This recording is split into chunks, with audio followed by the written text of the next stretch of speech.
At Vertex, we know the pace of global commerce is increasing, which makes managing tax more complex. And your enterprise systems weren't built to handle that tax complexity. This is where we come in, with our platform that enables continuous compliance, giving you more transparency, improved accuracy, and better confidence in your tax data. To learn more about continuous compliance, visit vertexinc.com. It's Saturday the 15th of June. I'm Ciara Revens, and this was a week that saw a tough week for the Tories. Many manifestos launched, Hunter Biden found guilty on felony charges, and tributes to a much-loved TV doctor. Grab a cup of something hot, put up your feet, and get up to speed on the 7 biggest stories of the week. This is the Standout 7 from the Smart 7. It's news, but not the news. This week started poorly for Rishi Sunak as he struggled to recover from the unforced error of leaving D-Day commemorations in Normandy early on Thursday to fly back to the UK. He faced major backlash for what's considered to be the biggest gaffe of the general election campaign so far, with several cabinet ministers calling him out for missing the International Leaders event, which was attended by David Cameron instead. Rishi's excuse: it was all planned out weeks in advance and he didn't realise there'd be an election coming up. The itinerary for these events was set weeks ago before the general election campaign. I participated in events both in Portsmouth and in France, and having fully participated in all the British events with British veterans, I returned home before the International Leaders event. That was a mistake and I apologise for that. Newly reappointed Reform UK leader Nigel Farage was quick to capitalise on the mistake, calling Rishi's patriotism into question in a move that was also criticised as inappropriate. Well, if he doesn't understand how vitally important D-Day is, it's at the edge of living memory. This was the last time ever there'll be a gathering of veterans on parade in Normandy. And if he's not prepared to go to the international commemoration with the heads of so many different countries, overlooking a beach in which our American allies lost thousands of men, that says a lot about him. Things weren't any easier on the campaign trail for Rishi either, as he was heckled by a local GP during a speech in Wiltshire. Dr Jane Lee Malaya's, a Tory party member, was angry at the way the government has changed the rules on GP funding. The NHS is disintegrating. I am one of 2,500 GPs in this country who are currently unemployed due to your policies. What are you going to do about that? 37,000 GPs will not vote Conservative because of the constructive dismissal of general practice that is currently occurring. Rishi stayed in the spotlight as the BBC's Panorama programme started its in-depth interview series on Monday. He got a grilling from Nick Robinson on BBC One after a day in which he had to deny he'd considered resigning as PM after the weekend's D-Day debacle. The topic of tax saw things getting heated as Nick went back to the controversial Tory claim on Labour's policies. And you claim that it's been produced by the Treasury when it hasn't. It's a conservative figure. Let's go through it again, Nick. No, there are 27. There are 27. Something else. Well, no, but you've made a point which isn't right. There are 27 figures, 27 policies. Okay. You tot them all up, divided by the number of households, and that's how you get £2,094 for every working family in our country. It was a tough evening for Rishi, as he also found himself conceding that it's become harder to own a home under his government, although he says he has a plan to change that. It has got harder, and I want to make sure that it's easier. And what we will do is not just build homes in the right places and do that in a way that is sensitive to local communities, but make sure that we support young people into great jobs so they can save for that deposit. Labour leader Sir Keir Starmer spent most of the week on the campaign trail, and on Tuesday he was out and about promoting Labour's plans to focus on children's health, but he took time to share some harsh words for the Tory manifesto. This is coming from the party that's put tax to the highest level for 70 years, and they're building this sort of Jeremy Corbyn style manifesto where anything you want can go in it. It's a recipe for more of the same. That drew criticism from those who recall Starmer supporting Corbyn's proposal at the time, but he wasn't alone in dismissing the Tories' giveaway plans. Shadow Chancellor Rachel Reeves accused Rishi of cosplaying Liz Truss and calculated that the Tory giveaway could cause a £17 billion shortfall in public finances. Wednesday night saw Sky News host a leader debate as part of their election coverage. Well, it wasn't quite a head-to-head debate. Instead, both leaders were grilled separately, but extensively by Sky Sky's Bet Rigby and then by a TV audience. A snap poll by Sky after the debate suggested that Starmer won comfortably with a score of 64% versus 36% for the PM. Both leaders seemed a little uncomfortable with a live audience reacting to their responses, including a laugh from the audience when Starmer mentioned his father was a toolmaker. Rishi came under pressure over his decision to call the election before the first Rwanda flights had taken off. For me, with that economic foundation established, it was the right moment to have an election to then discuss the future of our country. And this election is about the future. And you're right, on migration, there is a choice. The fact that the UK economy showed zero growth in April, according to new figures, makes that decision look less wise. For Labour leader Keir Starmer, Bet Rigby was keen to get to the bottom of the tax question. Well, the first thing I'd say is the Tories are in no position to lecture anyone about tax rises. We've got the highest tax burden for 70 years. And I think that working people shouldn't pay more tax and we will not raise their tax. What we need to do is get the economy going.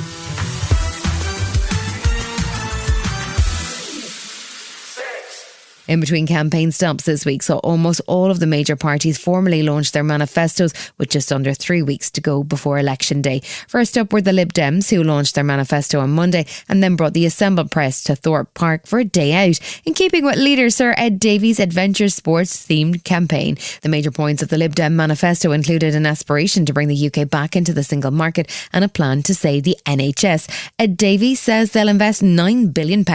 We have a bold plan to make sure everyone gets the support they need. People who need care, the amazing care workers who provide it, and the unpaid family carers who provide it too. So we will introduce free personal care, embodying the same principles that underpin our NHS, where care is provided based on need, not on ability to pay. Deputy Leader Daisy Cooper says despite all the time spent at amusement parks so far, her party are focused on one major goal in this election campaign. Our job in this election is to remove as many Conservative MPs as possible. We are in second place to the Conservatives in around 80 seats around the country, and where we are the key challengers, we'll be hoping to remove as many of those Conservative MPs come polling day. Tuesday saw the Tories head to Silverstone for a dramatic reveal of their plans to win the hearts and minds of voters, with the latest polling putting his party at 18% and in danger of falling behind both Reform and the Lib Dems. Rishi Sunak was taking a conciliatory tone as he promised a bright future for the UK, and presumably in a nod to Silverstone, the microphone also sounded like he might be wearing a Formula 1 helmet. I'm not blind to the fact that people are frustrated with our party and frustrated with me, but we are the only party in this election with the big ideas to make our country a better place to live. The manifesto contains plenty of tax cutting as expected, including more reductions in national insurance funded by reductions in welfare and a crackdown on tax avoidance. There was also a pledge to bring back the Help to Buy scheme along with a Tory manifesto regular, which is a cap on legal migration. Rishi's teenage national service plan also made it to the manifesto. When asked by journalists if this was his last chance saloon, Rishi says the good times are just around the corner. This election is right to talk about the future. The future that we want to deliver for our country is one where, above all, families will have financial security because their taxes are being cut. Manifesto Week continued with the Green Party publishing theirs on Wednesday. They have big plans for taxes on the wealthy, carbon taxes on business, a massive investment into public services, including the NHS, and the nationalisation of water and energy firms. Speaking at the Sussex County Cricket Ground, co-leader of the Greens, Carla Denyer, said that this is the perfect time for bold proposals. Now is the moment to be ambitious. Not unrealistic, but ambitious, to be clear about the kind of country we want to live in, about how broken our public services are and the action that's needed to fix them. The title for their manifesto was simply Change, but it didn't contain any new major policies or surprises. Labour leader Sir Keir Starmer launched the 133-page document in Manchester with his shadow cabinet and says that the aim of his government will be to turn the page on what he called held back potential. We are not going to return to austerity.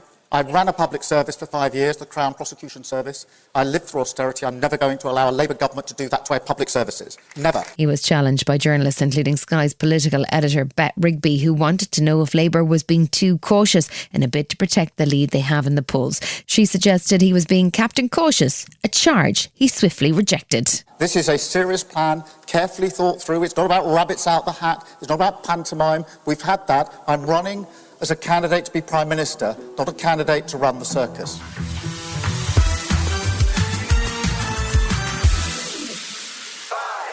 Sunday night saw the preliminary results of the European parliamentary elections, and it was an evening of drama. Polls had predicted that far-right parties across Europe would make gains, and that certainly seems to be what happened, although there were also gains on the left, while centrist parties held their own. In Germany, the far-right ADF made significant gains at the expense of the Greens. In Belgium, where a general election was held on the same day as the European vote, PM Alexander De Croo announced he would resign as his Liberal Party failed to win a majority. But the most dramatic result of the evening was in France, where Marine Le Pen's right-wing National Rally Party won an incredible 32% of the vote, twice that of their nearest rivals. French President Emmanuel Macron reacted immediately, triggering a snap general election to let the country decide what happens next. This is a serious and weighty decision, but above all of it is an act of trust.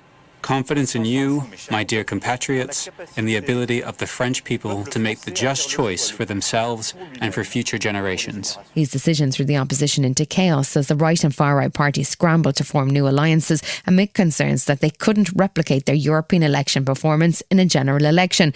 Macron continues to frame the election as a fundamental choice for the French people on which way they want the country to go. Everyone was saying the far right is coming in 2027. No, I don't want to give the far right the keys to power. So I take full responsibility for having set in motion a process of clarification, primarily because the French people asked us to do so on Sunday.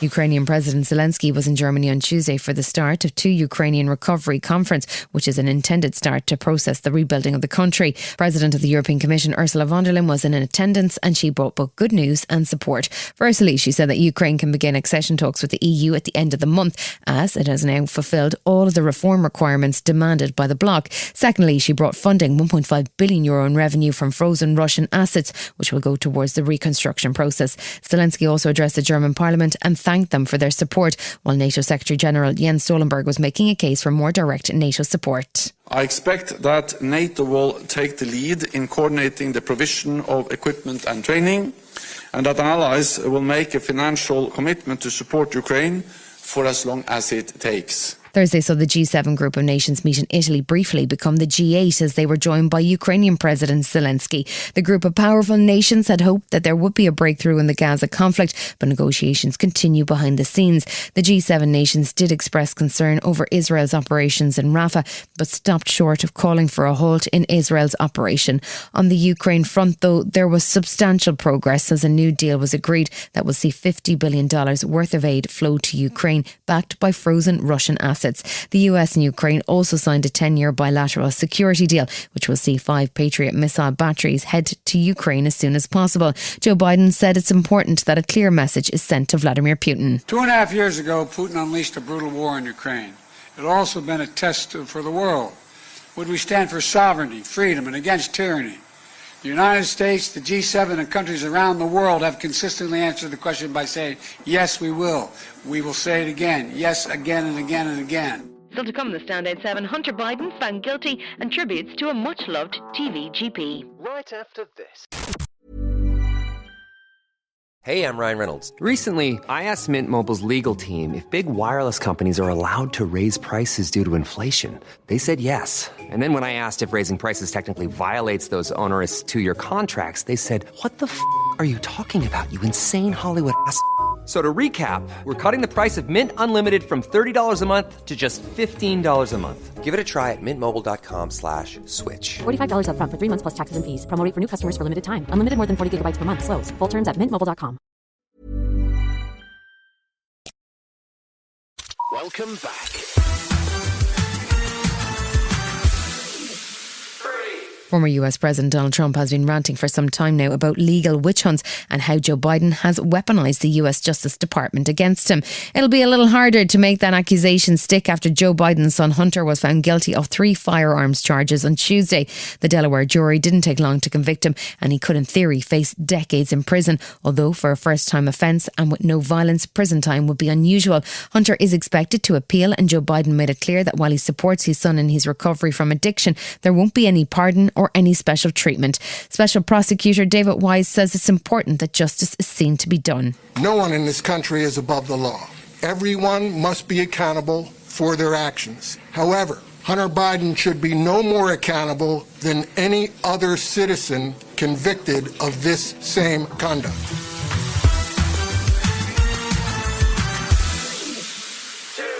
We're getting close to this year's Glastonbury Festival, which takes place on the last weekend in June. It is, of course, sold out, even though the music lineup is quite pop this year, with Dua Lipa, Coldplay and SZA all headlining. In advance of the festival, organiser Emily Eva sat down with Nick Grimshaw to chat all things Glasgow for BBC Sounds, including the confirmation that there won't be a festival in 2026 to give Worthy Farm a chance to recover. She also revealed an intriguing weather predicting secret. We have a local cheesemaker who has a really reliable weather forecast. We call him normally on the Monday or Tuesday. I don't want to say who he is because it's just a lot of pressure. It's a lot of pressure for him. And also, he's always the most reliable forecast.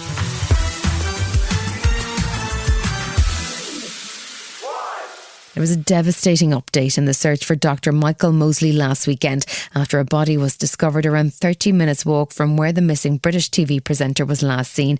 Michael vanished after going for a walk on the Greek island of Symi, where he was holidaying with his wife, but the extensive 5-day search was called off on Sunday when a local camera crew spotted a body on rocky terrain near a resort. A post-mortem revealed that he died of natural causes at just 67 years of age. Tributes flooded in for Michael, who was a pioneer of the 5-2 intermittent fasting diet and also known for his radical approach to TV science, often using himself as a guinea pig for self-experiments. The BBC has aired tribute programmes and it emerged that he'd been approached to appear in the 20th season of Strictly Come Dancing. He was a remarkable character and fellow TV doctor Phil Hammond says he was really one of a kind. Rest in peace, Michael. And so one of the big strands he'll be remembered for is not just his popularising and explanation of science, but the fact that he would experiment himself. He would eat the tapeworm, he'd have the sigmoidoscopy, he'd smoke a cigarette and see what it did to him. And I think that's what made his storytelling so engaging. You've been listening to The Smart 7. We'll be back tomorrow at 7 a.m. Hit that follow button and have a great day.